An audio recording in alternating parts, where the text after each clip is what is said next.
Whenever I travel, I carry a little metal box of Altoid mints because after a 4-hour, 7 a.m. flight, everyone has bad breath.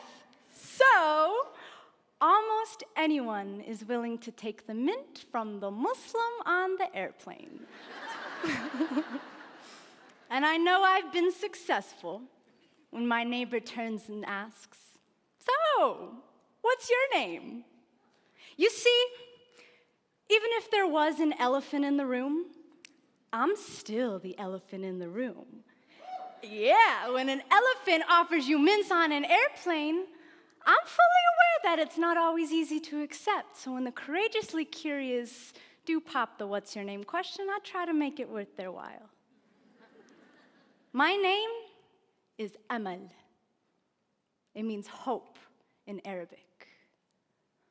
Most days, my name is waitress at my family's Damascus restaurant, full-time university student and then some, pre-law, world traveler, 11 countries. My name is I've performed poetry in 8 of those countries.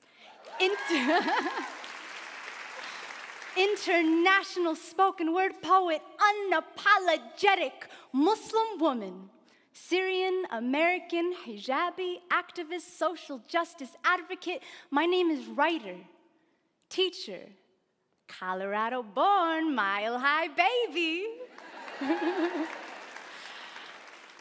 But at the airport, my name is random search. And on the street, it's terrorist, sand nigger, raghead, oppressed, and on the news, it's ISIS, jihadi, suspect, radical. My name is could your Muslim neighbor be an extremist? My mama, who wears the hijab, the Islamic headdress, is often referred to as go back to your country. But she's from Iowa. And her nickname is Lisa Pizza. And it does not take more than a couple questions to figure out that her country is the Council Bluffs cornfields. But how would someone know this without asking? They say the shortest distance between two people is a story. Well, I elaborate on that to say that the greatest distance you can travel in the shortest amount of time is by asking someone their name. The way we name ourselves is a reflection of who we are. Our declarations, family histories, the things we believe, the morals we abide by, our homes, cultures, transformations, like a Muhammad turned Mo or a Lisa Pizza turned Iman. And how we name others and how, if we allow others to name themselves, is a reflection of our own declarations, of our courage and our fear. The malleability of a person's story must be self-determined, coming from the lips of the storyteller, not the anchorman, not the megaphone, not even the scarf on her head or the melanin in his skin, because no one can speak the names of billions in one breath unless it's in prayer. And oftentimes when we generalize, it isn't because we're praying. And when we don't ask someone their name, we're not asking for their story. In the world of mass media and rampant misinformation, it is hard for anyone, including myself, to deconstruct all these terrifying stories that we hear.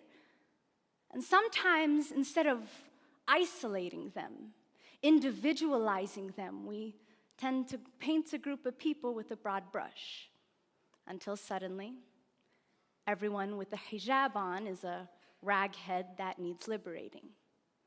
Or everyone with white skin is a racist cracker. Or everyone with black skin is a fatherless nigger. Or everybody who looks like my father is gonna blow up the airplane. Or if the killer had a light complexion, he's just a mentally fragile lone wolf. And we come to this point where we feel like we don't even need to ask people their names because we already gave it to them. In Europe right now, a monumental name change is taking place that has completely transformed a humanitarian responsibility. Countries are deporting refugees. But when you watch news coverage, these refugees are being referred to as migrants. Because let's face it, deporting migrants sounds way more reasonable than deporting individuals who have been forced to flee their country because of persecution, war, and violence. The United Nations definition of refugee.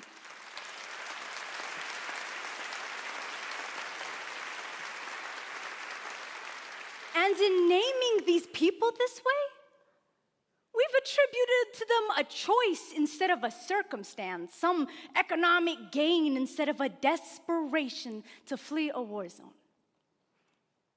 These little ones are refugees, not migrants.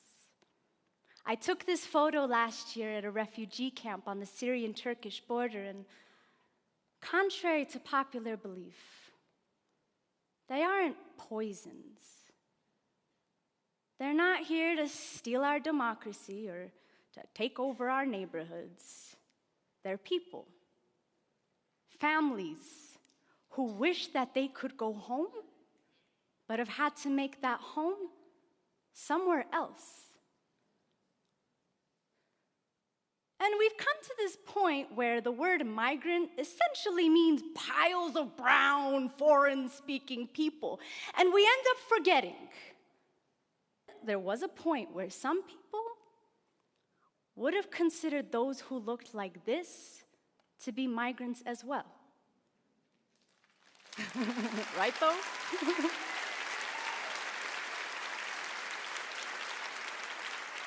And it is in this forgetfulness that we assume, monopolize on people's stories, attribute their race, social class, religions, clothing to the names that we chose for them.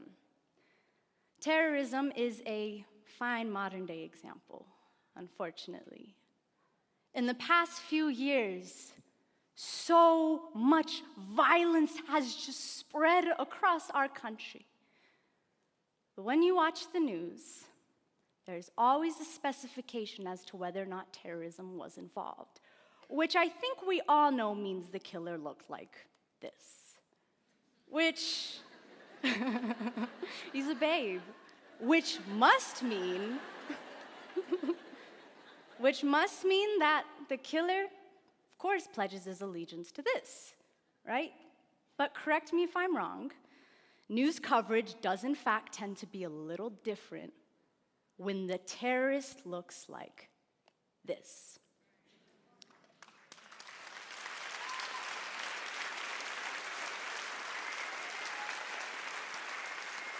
And it ultimately has us forgetting that terrorism, by definition of terrorism, has always come in all shapes and colors.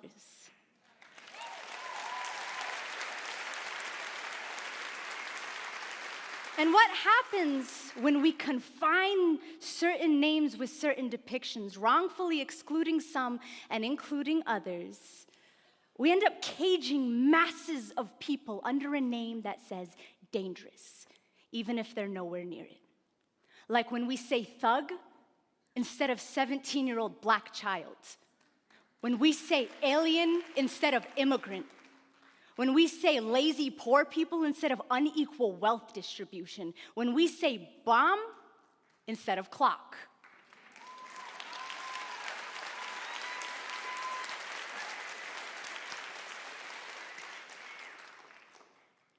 This man's name is Craig Hicks. He's often referred to as a parking dispute, but his real name is a man who shot and killed 3 Americans in their homes in their heads, execution style, because they were Muslim. His name is hate crime. Their names are Dia, Yusr, and Razan, a 23-year-old, 21, and 19. Dia and Yusr were just named husband and wife, newlyweds. And the three were known by their loved ones as sons and daughters, brothers, sisters, students, activists, Instagrammers, taxpayers, Americans.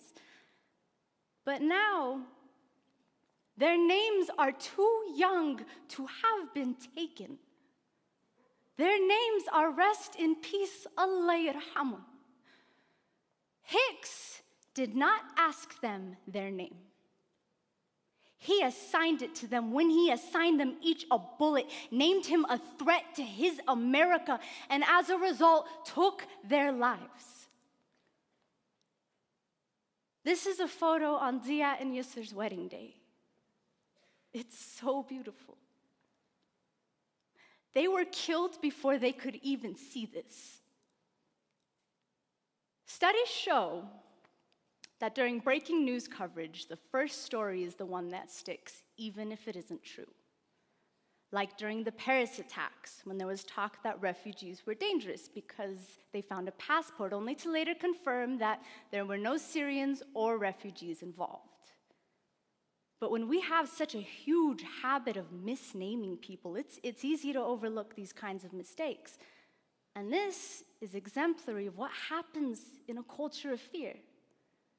In a society that doesn't ask one another their names, and you end up with the mouth of an anchorman or the mouth of a gun doing all the talking.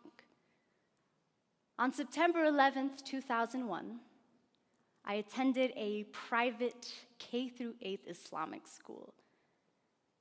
And within the first hours of the tragedy, my school received 2 bomb threats. The word terrorist was not on my spelling list, but all of us kids picked it up pretty soon after.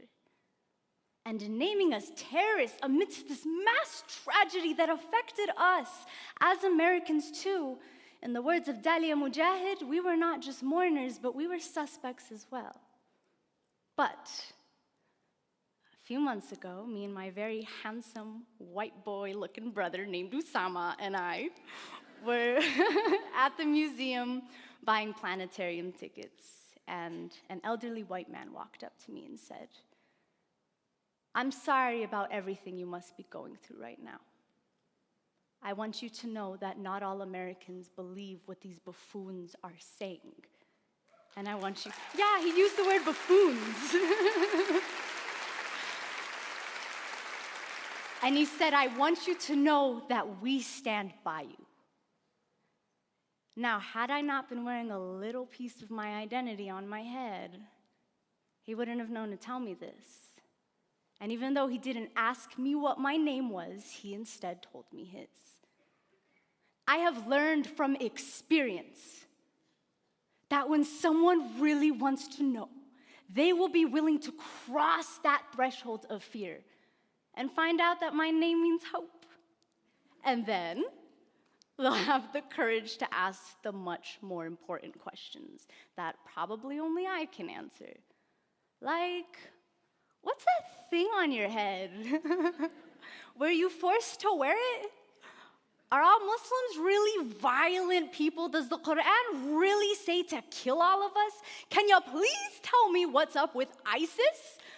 And these questions, though seemingly uncomfortable, are how I know that I have been humanized, and are how the courageously curious know that really, I'm only as scary as the silence fear festers in. Upon meeting someone new, we ask their names. We do not assign it to them. And with that name, we are given ancestry, bloodlines and dialects, books and poems, perspectives, wars, struggles, and survival stories. What's your name is such a short distance to cross. But when you ask me, ooh, buddy, I'm gonna take you from Kuala Lumpur to Barcelona to Beirut. We're gonna go to Damascus, to Sydney, to Trinidad and Tobago. I will show you Mecca. My closet with 70 plus international scarves, the graves of my 31 family members who've been killed in Syria, the coffee shop that I hang out at and do my homework. But we must have the courage to claim our curiosity, to go beyond anything we ever knew, anything we ever feared. But it takes two. The elephant who offers the mint,